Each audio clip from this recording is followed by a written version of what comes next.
만약에 코로나19 사태가 없었더라면 아마 이번 주에 세리아 2019-20 시즌은 마지막 리그 경기를 했을 겁니다.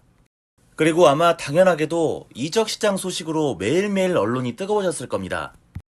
그래서 이번 주는 이런 이야기를 해볼까 합니다. 곧 다가올 여름 이적 시장 관전 포인트 한번 정리를 해봅시다. 첫 번째 관전 포인트. 이 선수 이름이 나오지 않을 수 없을 텐데요. 브레시아의 산드로 토날리가 과연 어느 팀으로 가게 될 것인가입니다. 이미 전문가들 사이에서 피를로와 가투소를 합쳐놓은 유형의 선수라는 엄청난 평가를 받고 있는 선수인데요. 2000년생으로 아직 만 20살밖에 되지 않은 어린 선수임에도 불구하고 지난 시즌 세리베에서 브레시아의 에이스로 활약한 데 이어 이번 시즌은 세리아에서도 충분히 통할 수 있는 재능임을 모두에게 증명했습니다. 많은 분들이 아시다시피 이 선수의 포지션은 중앙 미드필더입니다. 피를로의 레지스타롤 뿐만 아니라 막투박이나 메잘라로도 충분히 제 몫을 해줬던 선수입니다. 거기다 2019년에는 이미 만 19세의 나이로 국가대표 데뷔까지 했습니다. 현재 기량도 훌륭하고 앞으로 발전 가능성도 큰 토날리. 아마 브레시아는 더 이상 지켜내기 어려울 것으로 보입니다.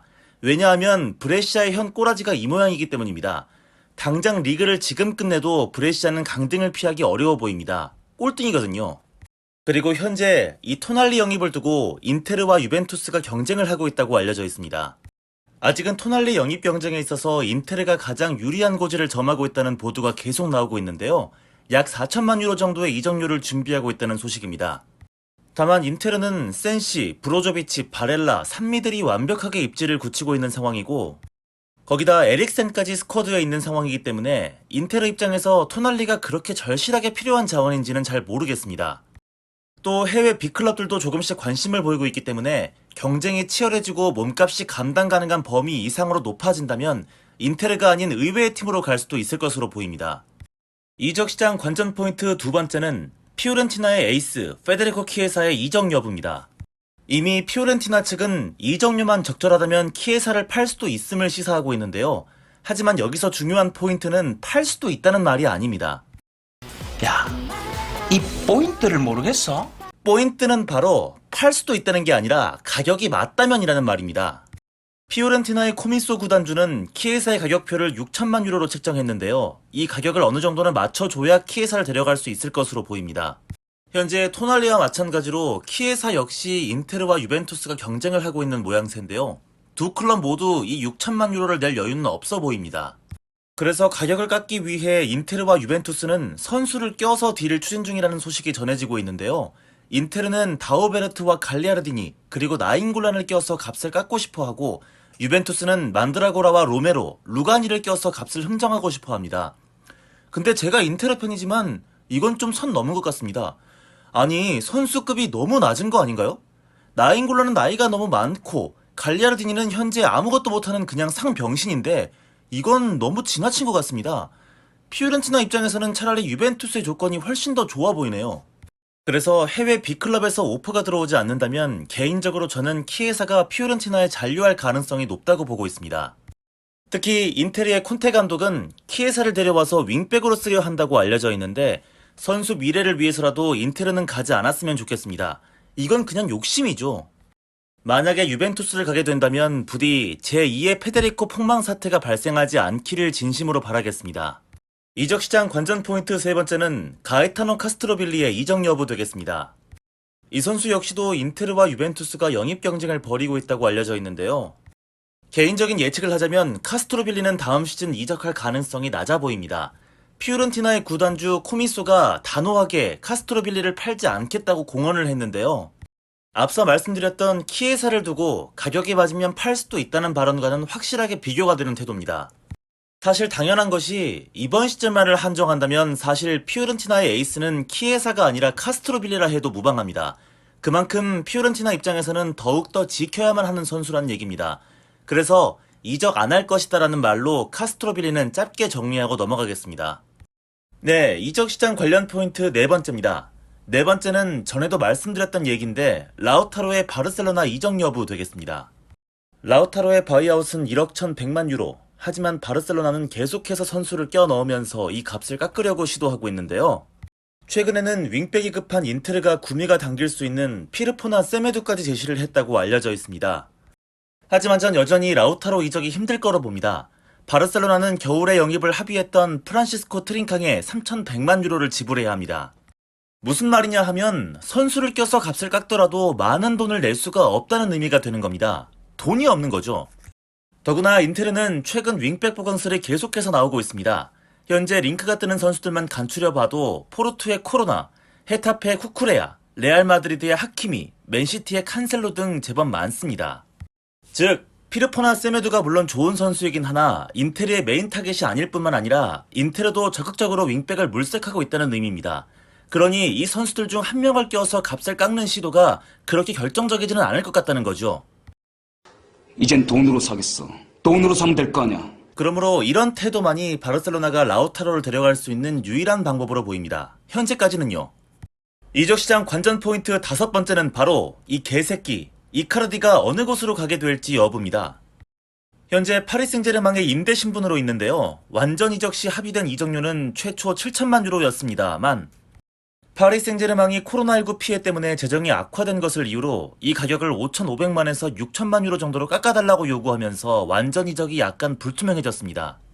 최근에는 기존에 관심이 있던 유벤투스나 나폴리뿐만 아니라 아스널, 첼시, 맨유까지 이카르디 영입에 관심이 있다는 보도가 있는데요.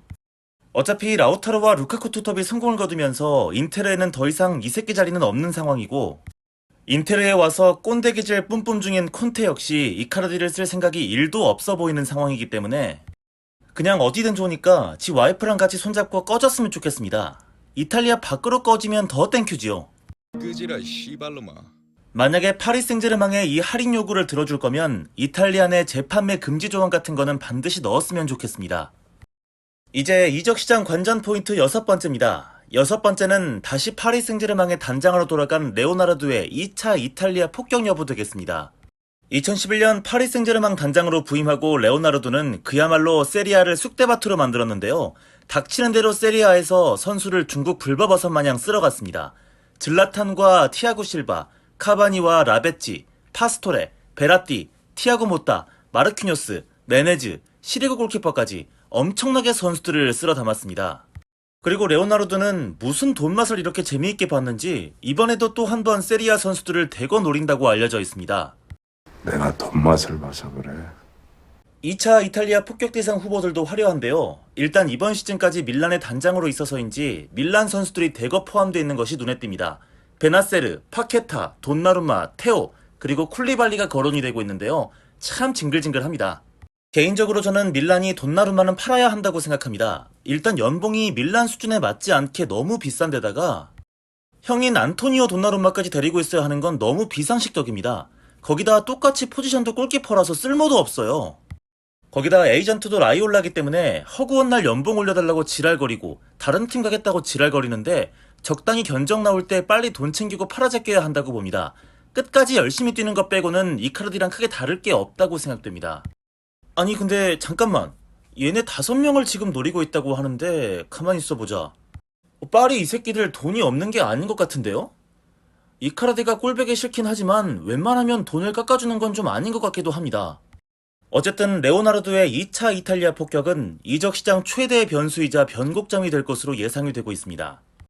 이적시장 관전 포인트 마지막입니다. 마지막 이야기는 새롭게 다시 시작하려고 하는 밀란의 행보 되겠습니다. 아마 밀란은 다음 시즌부터 랄프 랑닉과 함께 미래를 준비하게 될 텐데요. 랑닉의 입맛에 맞는 어떤 선수들을 영입하게 될지가 개인적으로 꽤 관심이 갑니다. 일단 밀란의 가장 최우선 타겟으로 거론되는 선수가 바로 잘츠부르크의 도메니크 소보슬라이로 알려져 있습니다.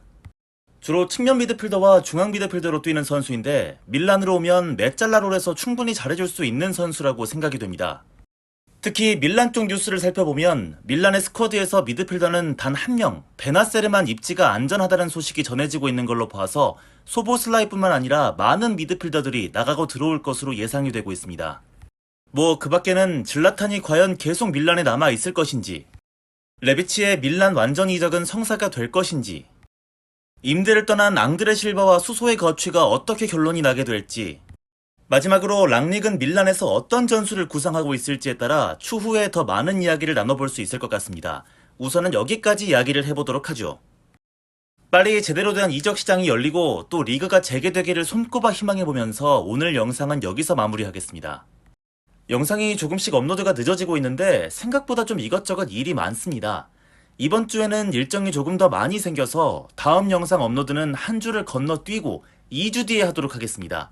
그동안 좀 더 풍성한 뉴스거리가 생겼으면 좋겠네요. 감사합니다.